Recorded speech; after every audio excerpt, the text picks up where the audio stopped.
Hello, today I'd like to show you we did the installation for these DVD players in the back of my Toyota Camry. We bought two of them so the girls can have on both on one side.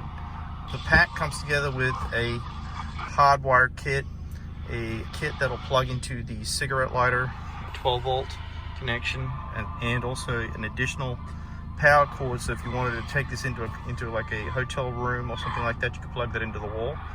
Well, I've actually got two units installed, as you can see. I managed to slave one DVD player to the other one.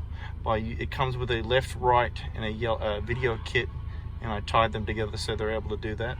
It has a number of connections on the side here, as you can see. There's the HDMI, a USB, and a SD card connection.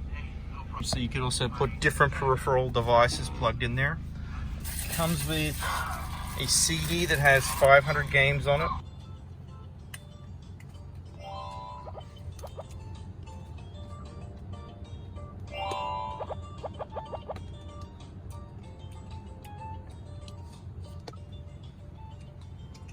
Here is the DVD/controller that comes with the unit.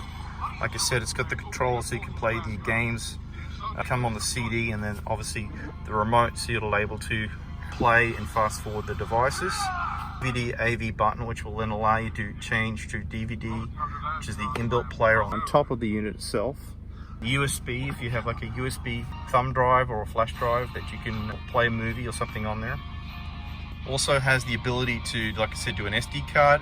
The AV input is what's slaved to the other device. So this one's actually where the DVD is right now, playing over here. And then lastly, the HDMI cable if you wanted to plug a PlayStation or something into this so you could play the kids while they're driving. Really nice kit.